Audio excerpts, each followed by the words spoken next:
সেটা অত্যন্ত ভঙ্গুর একটা ব্যবস্থাপনা হিসেবে আমাদের কাছে আবির্ভূত হয়েছে। আমরা খেয়াল করে দেখেছি 24-এর 5 আগস্টের আগে যারা বিভিন্ন স্থানীয় সরকারের নির্বাচিত প্রতিনিধি হিসেবে যারা দায়িত্ব পালন করছিলেন তাদের অধিকাংশই ছিলেন একটা ডামি নির্বাচনের মধ্য দিয়ে প্রতারিত করে জনগণকে নির্বাচিত হওয়া।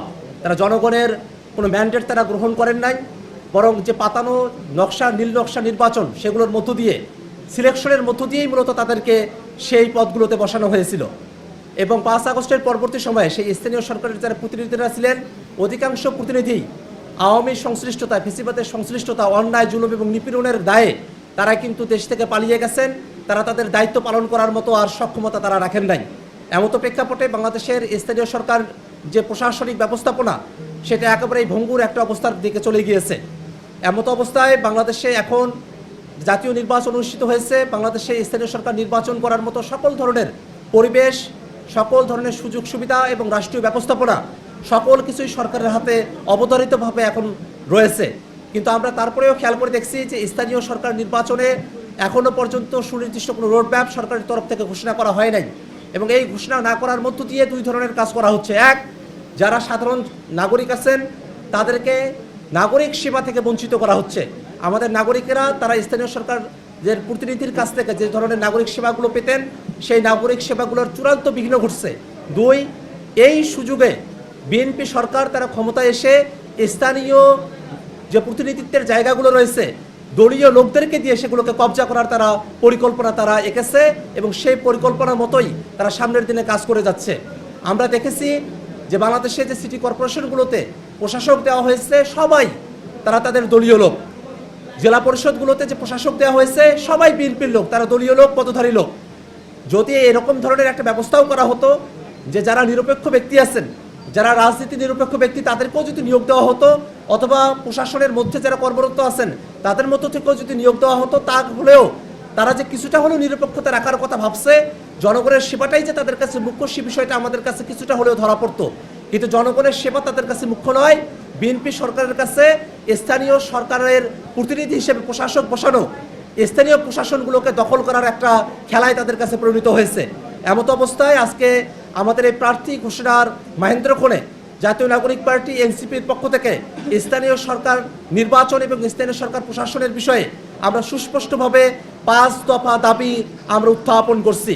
প্রথম দফা, যেহেতু নাগরিকরা নানা ধরনের নাগরিক সেবা থেকে বঞ্চিত হচ্ছেন এবং যেহেতু বাংলাদেশে সরকার গঠিত হয়েছে, নির্বাচন কমিশন প্রস্তুত রয়েছে, সেহেতু আগামী 6 মাসের মধ্যেই সকল স্তরের স্থানীয় সরকারের নির্বাচন সম্পূর্ণ করতে হবে। দ্বিতীয় দাবি, বিভিন্ন জায়গায় জেলা পরিষদে এবং সিটি কর্পোরেশনে প্রশাসক দেওয়া হয়েছে। আমাদের কাছে গুঞ্জন আছে যে উপজেলা পরিষদ এবং যারা পৌর মেয়র আছেন সেই জায়গাগুলোতেও প্রশাসক নিয়োগ দেওয়ার এক ধরনের পায়তারা চলছে। এর মধ্য দিয়ে প্রশাসনকে দলীয়ভাবে কুক্ষিগত করার যে পরিকল্পনা। দ্বিতীয় দাবি হলো কোনোভাবেই পৌরসভা পর্যায়ে, ওয়ার্ড পর্যায়ে কোনোভাবেই কোনো প্রশাসক নিয়োগ দেওয়া যাবে না। প্রশাসনের ভিতরে যারা আছেন তারা যেভাবে দায়িত্ব পালন করছেন সেই দায়িত্বের মধ্য দিয়ে আগামী 6 মাসের মধ্যে যে নির্বাচনগুলো সম্পূর্ণ হয়ে যাওয়ার কথা এই অন্তর্বর্তীকালীন সময়টাতে তারা তাদের এই দায়িত্বটা পালন করবেন। 3 নাম্বার, বিভিন্ন সিটি কর্পোরেশন সহ বিভিন্ন জায়গায় যাদেরকে প্রশাসক হিসেবে নিয়োগ দেওয়া হয়েছে আগামী নির্বাচনে কোনোভাবেই সেই সব প্রশাসকেরা সেই সব সিটি কর্পোরেশন বা সেই সব জায়গায় তারা নির্বাচনে অংশগ্রহণ করতে পারবে না। এই ব্যাপারে সরকারের তরফ থেকে সুস্পষ্ট নীতিমালা প্রণয়ন করতে হবে। 4 নাম্বার দাবি, আমরা খেয়াল করে দেখেছি যে স্থানীয় সরকার নির্বাচনের বিষয়টাকে নিয়ে আওয়ামী লীগ সরকার দলীয় প্রতীক, দলীয় মনোনয়নের বিষয়টা নিয়ে এসে স্থানীয় সরকারের যে সৌন্দর্য জায়গাটি আছে সেটা ঘরে ঘরে বিদ্বেষ পৌঁছে দেওয়ার একটা কাজ ছিল। স্থানীয় সরকার নির্বাচনে দলীয় প্রতীক এবং দলীয় মনোনয়নের এক ধরনের ব্যবস্থা করা এবং তার মধ্য দিয়ে আমাদের সামাজিক সংস্কৃতি, আমাদের রাজনৈতিক সৌহার্দ্য সবকিছুই আমাদের গ্রামীণ পরিবেশগুলোকে স্থানীয় সরকারের যে কার্যক্রম সেগুলোকে স্থবির করে দিয়েছিল।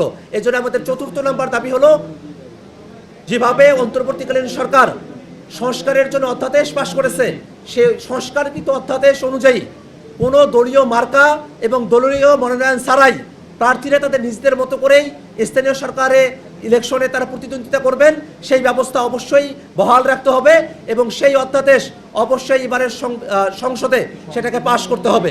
5 নম্বর দাবি, সামনে যে নির্বাচন অনুষ্ঠিত হবে সেই নির্বাচন অবশ্যই ফ্রি ফেয়ার এবং সকলের জন্য অংশগ্রহণমূলক একটা, জনগণের জন্য অংশগ্রহণমূলক একটা নির্বাচন করতে হবে।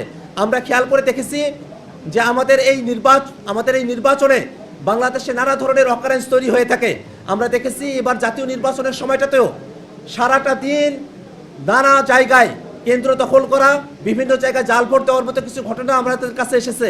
সব থেকে বড় যে বিষয়টা দুর্বিষহভাবে আমাদের কাছে ধরা পড়েছে, তাহলে ভোটের সময়কাল শেষ হওয়ার পরে ভোট গণনার সময়টাতে ইলেকশন ইঞ্জিনিয়ারিং করা হয়েছে।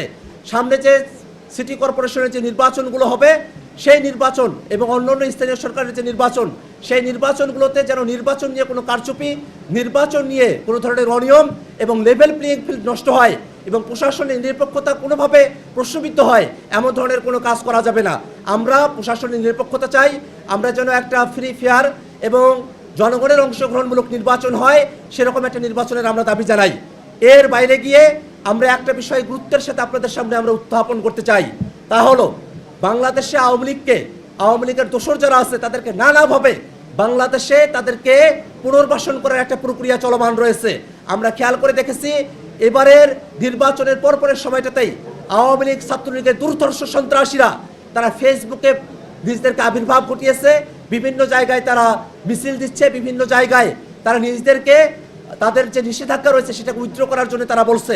আমরা স্পষ্ট করে বলে দিতে চাই, কোনোভাবেই এবারের স্থানীয় সরকার নির্বাচনে আওয়ামী লীগ বা তাদের কোনো দোসর তারা নির্বাচনে অংশগ্রহণ করতে পারবে না এবং এই ব্যাপারে এটা কোনো দাবি নয়, এটাই সিদ্ধান্ত। সেই সিদ্ধান্ত এই বিএনপি সরকারকে অক্ষরে অক্ষরে পালন করতে হবে। বাংলাদেশে জুলাই পরবর্তী সময়ে আমরা যে নতুন বাংলাদেশের দিশার কথা বলেছিলাম সেই দিকে আমাদেরকে এগিয়ে যেতে হবে। আপনাদের সকলকে ধন্যবাদ জানাচ্ছি।